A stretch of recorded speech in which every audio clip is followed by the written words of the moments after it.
사도 바울은 신앙생활에 대해서 오늘 세 가지를 간곡히 부탁하고 있습니다. 자, 오늘 골로새서 1장 23절 너희가 만일 믿음에 거하고 트 위에 붙게 서서 너희들은 바 소망에서 복음의 소망에서 흔들리지 아니하면 그리하리라. 첫째 부탁은 믿음에 거하라 라고 했습니다. 다 같이 믿음에 거하라. 믿음에 거하라. 한마디로 말하는 것, 생각하는 것, 행하는 모든 것을 믿음으로 하라. 이런 부탁을 하고 있습니다. 믿음은 우리 성도의 자본입니다. 그래서 히브리서 11장 6절에 믿음이 없이는 기쁘시게 못하나니, 믿음이 없이는 하나님을 기쁘시게 못하다고 했습니다. 하나님께 나아가는 자는 반드시 그가 계신 것과 그가 상 주시는 있음을 믿어야 할지니라. 아멘. 믿습니까? 아멘. 살아가시는 성도 여러분, 물을 떠난 고기가 혹시 살지 모르지만은, 그러나 하나님을 떠난 심령, 즉 믿음을 떠난 심령은 결코 사는 법이 없습니다. 아멘. 이미 신령한 면에 있어서는 죽은 자리에 들어섰습니다. 내가 육신으로는 건강하고 재물도 많고 권세도 있고 지식도 많지만은, 그러나 영적인 면에서는 이미 죽었습니다. 사망했습니다. 그걸 아셔야 합니다. 자, 우리가 주의 일을 수행해 나갈 때에 여러분들이 교회에서 주의 종의 말씀을 잘 순종하고 일을 해 나갈 때에, 그리고 우리가 원하는 바가 쉽게 내 뜻대로 이루어지지 않을지라도 불평하지 말고 믿음 위에 틀을 굳게 세우고 앞으로 나간다면 반드시 하나님께서는 그것을 이루어 주실 것입니다. 아멘. 우리가 모래 위에 틀을 닦고 믿음을 건축했기 때문에 무너지는 것이지, 오늘 믿음에 거하라, 이거 우리 기억을 잘 해야 합니다. 여러분, 그래서 우리가 주의 일을 행할 때에, 또 세상을 살아나갈 때에 성공해도 하나님께 영광이 되고 실패해도 하나님께 영광이 된다는 사실을 믿고 살아야 합니다. 아멘. 여러분, 이 세상에서 실패하고 성공한 사람 중에서 처음부터 성공한 사람이 있으면 나는 손 들어봐요. 없습니다. 한 번 성공하기 위해서는 100번 이상을 실패를 합니다. 그걸 아셔야 합니다. 하말리아 할터라는 여러 비행사가 대서양 횡단 비행을 처음으로 이뤘습니다. 패시픽 오션 대서양 횡단에 성공했습니다. 근데 이분이 비행기를 타고 바다 한가운데로 날아가다가 엔진 고장이 나고 말았습니다. 그때 그는 뒤로 다시 돌아간다면 바다에 떨어져 죽을 것이고 그냥 앞으로 나가는 길밖에 없었어요. 그래서 하나님 앞에 기도하기를, 하나님 내가 어떻게 해야 합니까? 라고 기도하니까 그 마음속에 하나님이 나에게 하신 약속이 수없이 많은데 그 약속이 반드시 이루어지고 또 하나님께서 이루어 주실 것을 믿는 그 믿음으로 내가 앞으로 나가야 되겠다. 그렇게 생각하고 찬송을 하면서 계속 고장난 엔진을 운전하면서 남은 반의 거리를 앞으로 나갔는데 용하게도 떨어지지 않고 무사히 도착했습니다. 그래서 그가 모든 비행을 끝나고 많은 신문 기자들이 그를 불러서 질문을 했습니다. 자, 이런 엔진이 고장났을 때 그 위기를 어떻게 극복하고 성공했습니까? 라고 물었을 때에 그는 이런 이야기를 했습니다. 그것은 아주 간단한 사실입니다. 아주 간단하대요. 그러면서 뭔가니까 위기를 만났을 때에 주님이 나에게 하신 그 약속을 믿는 그 믿음 하나밖에 생각하지 않았습니다. 그 약속을 믿고 나갔더니만은 살았습니다. 할렐루야. 여러분, 그때 그는 이렇게 말했습니다. 내가 그때 대서양을 반을 건넜습니다. 그런데 다시 돌아가면 내가 분명히 떨어져 죽을 것이고 그 당시 내가 할 수 있었던 것은 주님이 나에게 하신 약속, 주님의 약속은 1.1핵이라도 가감함이 없다는 것을 내가 믿었기 때문에 그것을 믿고 나가는 그런 믿음밖에 없었습니다. 그리고 데스양 행단에 성공했습니다. 라고 대답을 했습니다. 여러분, 믿음이 뭡니까? 주님이 나에게 하신 약속을 믿고 의심치 않고 순종하면서 앞으로 나아가는 것이 믿음입니다. 아멘.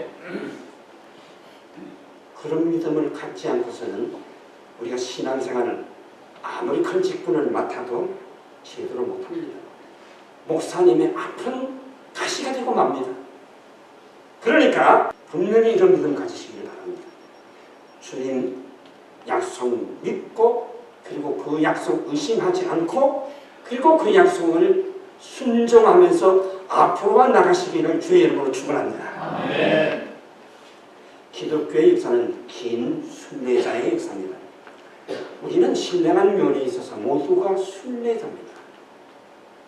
영어로 여러분 요한 번연의 천도역정을 여러분들 읽으신 분이 있을 줄 압니다. 이것을 영어로 얘기하는 필그림스 프로그램입니다. 필그림스. 이게 영어로 번역을 하면 순례자의 진로, 순례자의 전진입니다. 자, 이 주인공인 기독교가 썩어서 멸망한 이 장망성을 떠나서 천상을 향해서 달려가는데 그 앞에는 너무나도 많은 구렁텅이가 있고 물이 많고 뭐 말할 수 없는 그런 그 시련이 많았지만은 끝까지 포기하지 않고 장망성을 향해서 그 긴 여정을 달려가서 성공을 해서 천상에 이르렀다. 그것이 바로 천로 역정의 내용입니다. 오늘 여기 보니까 너희가 믿음에 거하라라고 부탁한 사도 바울의 부탁은 우리가 온전히 믿음에 거하지 못해서 그냥 한평생 그저 앞으로 나가지 못하고 그 자리에 엉키고 서 있는 우리들을 향해서 주시는 귀한 부탁입니다.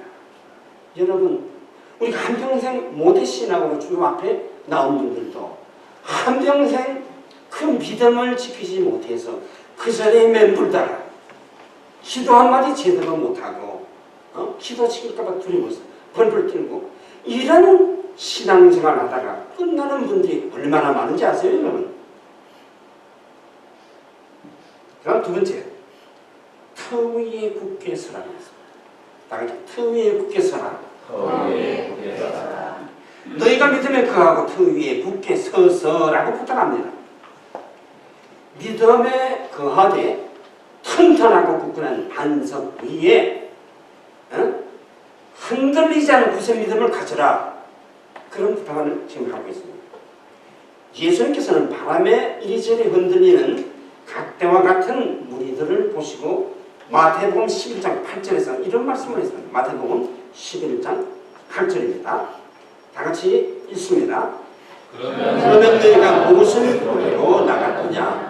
부드러운 믿는 사람이야. 부드러운 믿는 사람은 왕궁에 있느냐. 여러분, 이런 부탁을 하시면서 믿음의 터 위에 굳게 서지 못한 그런 자들을 지금 책망을 했습니다. 여러분, 우리 인생이 다 끝날 때까지 항상 거센 바람이 불어온다는 것을 잊지 마시기 바랍니다. 여러분, 이 세상의 이교도들, 그리고 세상에 안 믿는 분들요, 가끔 드라마나 이런 이제 다큐멘터리 드라마를 보면 이런 이야기합니다. 비는 장면이 나옵니다. 우리 가족에게, 우리 모두에게 좋은 일만 생기게 해주십시오. 그런 거 없습니다. 그런 거 없어요. 이 고난과 고통과 모든 이 고생은요, 하나님이 우리에게 주신 하나의 삶의 과정일 뿐입니다. 그 과정이 없으면 우리 교만해서 못 삽니다. 금방 돼서 못 삽니다. 그렇기 때문에 시시때때로. 그래서 늘 그러지 않아요. 너에게 평안할 때 조심해야 된다. 나에게 많은 것 주어졌을 때 조심해야 된다. 그러지 않아요? 자, 그래서 우리가 정신 차려서 믿음의 터 위에 서 있지 않으면 유혹의 바람에 날아가거나 넘어지고 맙니다. 그래서 예수님은요, 마태복음 7장 26절, 27절에서 이런 이야기를 했습니다. 마태복음 26장, 7장 26절, 27절 다 같이 있습니다. 나의 이 말을 듣고 행하지 아니하는 자는 그 집을 모래에 지은 어리석은 사람 같으니 비가 내리고 찬수가 나고 바람이 불어 그 집에 부딪히매 그 무너짐이 심하니라. 우리가요 잘 나가다가 무너지는 분들이 참 많지요. 어느 없이 무너집니다. 그래서 왜 그러십니까? 그러면 목사님 제가요 우울증에 걸렸습니다. 우울증. 쏘그러냐면 좋아하시는 쏘그러나 그래요. 우울증 심리 우리 인간적으로 생기지 우울증 다 걸려요. 근데 우리 크리스찬들이 우울증 걸렸다 소리는 안 돼. 왜? 하나님 앞에 내 모든 것을 맡기고 살아갈 때 우울증 안 걸립니다. 여러분들은 왜 우울증 걸려요? 하나님 앞에 전적으로 맡겨보세요. 우울증 안 걸립니다. 아멘. 왜 결혼생활 하다가 왜 건드기가 옵니까? 건드기 안 올 수 있어요. 왜? 주님 앞에 우리 부부의 모든 사랑을 맡겨보세요. 건드기 평생 안 옵니다. 아멘. 왜 그걸 몰라요? 저는 우울증, 건드기 걸린 분들한테 빌려가가지고 고초를 많이 겪습니다. 교회가 어지러워요. 믿음이 없는 분들입니다. 그래서 바울은 반세바석 대전의 그리스도의 위에 굳게 서서 외쳤습니다. 로마서 8장 35절의 말씀입니다. 로마서 8장 35절 누가 우리를 그리스도의 사랑에서 환난이나 공고나 박해나 기근이나 적신이나 위험이나 칼이나 공고가 뭡니까? 고난, 고생스러운 공고라고 그러죠. 예, 적신은 뭡니까? 빈곤함을 말합니다. 여러분 바울과 같이 우리는 믿음의 터 위에 굳게 서서 사탄의 모진 바람을 다 물리치고 이렇게 사도 바울과 같이 힘차게 외칠 수 있기를 바랍니다. 아멘. 마지막으로 복음의 소망에서 흔들리지 말라라고 부탁합니다. 같이 복음의 소망에서 흔들리지 말라. 복음의 소망에서 흔들리지 말라. 다시 말하면 복음의 소망에서 떠나지 말아라. 응? 복음의 소망에서 떠나지 말라. 그 말입니다. 자, 1947년, 지금부터 아마 72년 전이죠. 이스라엘에는 지금도 베두인이라고 성경에도 나옵니다만 베두인들이 있습니다. 베두인, 유목민입니다. 근데 이분이 이제 그 산으로 가는 중에 어느 동굴을 지나가다가 그다 심심풀이로 돌을 하나 불쑥으로 집어 던졌는데 쨍그런 소리가 났어요. 그 깨지는 소리가 나서 안으로 들어가 보니까 10개의 항아리가 놓여있더랍니다. 그래서 이제 이게 보물이구나 생각하고 열었는데 9개 가지는 아무것도 들어있지 않았는데 마지막 한 개 남은 항아리를 열어보니까 그 속에는 먼지가 하얗게 묻은 오래된 가죽으로 만든 두루마리가 있었습니다. 그래서 그 두루마리가 있는 것을 보고 너무너무 실망을 해서 그냥 두고 올라가다가 요거나 가져가서 가위로 잘라서 끈을 만들어야 되겠다 라고 생각하고 가지고 왔습니다. 그런데 그것도 너무 먼지가 묻어가지고 아주 오래돼서 관심이 없어서 그냥 천장에 매달아 놨대요.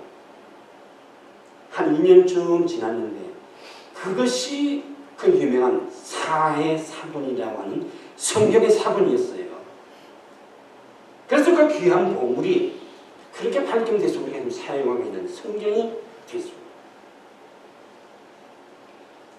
그래서 그것은 어떤 보물보다도 귀한 역사를 바꿀 수 있는 성경의 위대한 것이 하나님의 말씀의 그 전성을 보여준 가장 오래되고 귀한 성경의 사본이었습니다.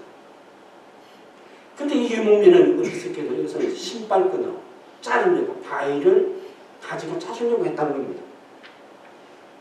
여러분, 예수님은 이렇게 하나님의 나라를 가지고 영원한 생명을 가지고 그리고 위대한 약속을 가지고 그리고 천국의 비밀을 가지고 이 땅에 오셨습니다. 그것을 오늘날 우리 주의 종들이 특별한 수업을 훈련을 받고 말씀을 증거하고 있는 것을 우리가 알고 있습니다. 여러분 오늘 이 시간이 지나면요 우리 삶 속에서 내 평생에서 이날이 영원히 되찾을 수 없는 귀한 날입니다. 기억하십니까? 그러니까 하루하루가 얼마나 귀한지 그거 알고 이렇게 살아야 돼요. 나는 부족한 게 너무 많지만 그 마음으로 그 믿음으로 살고 있습니다. 돈은 노력하면 얼마든지 벌 수 있어요. 그러나 내가 일부러 가난하려고 한 거는 가난하게 사는 거 하나님께서 책임져 주시죠. 가난하게 살아요. 보기는 참 부자가 생겼다고 그러지 않아요. 전 가난하게 살아요. 왜? 있는 것으로 만족하면 되는 거예요. 여러분 우리는 천국의 비밀 그 가치를 얼마나 우리는 가치 있게 생각을 하니까. 그래서 예수님께서는 마태복음 7장 6절에서 이런 말씀을 했습니다. 마태복음 7장 6절 다 같이 봅니다. 내가 너 비가 내리고 다 같이 거룩한 것을 계획했던 짓이지 다 같이 거룩한 것을 계획했던 짓이지 말며 너희 진술을 돼지 앞에 던지지 말라. 그들이 그것을 발로 밟고 돌이켜 너희를 찢어 사하게 할까 염려하라. 예수님께서 개나 돼지에게 그 귀한 것을 던져주지 말라고 그랬습니다. 왜?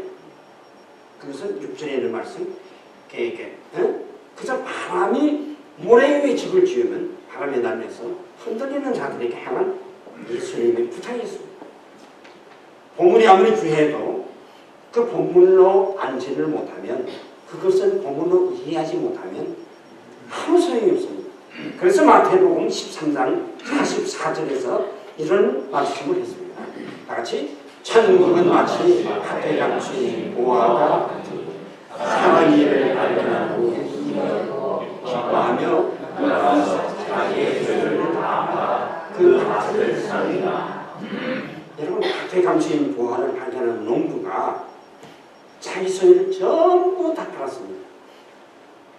그리고 그 밭을 샀습니다. 그 속에 보물이 있는 것은 내가 가진 그 재산보다도 수많은 보물이 들어있는 것을 알고 모든 것을 팔아서 그걸 샀다는 겁니다. 마찬가지로 이미 그리스도를 발견한 우리는 내 모든 것을 포기하고 주님을 따라야 합니다. 이 포기에는 순종이 반드시 따릅니다. 포기. 여러분 포기가 뭡니까? 나를 완전히 버리는 겁니다.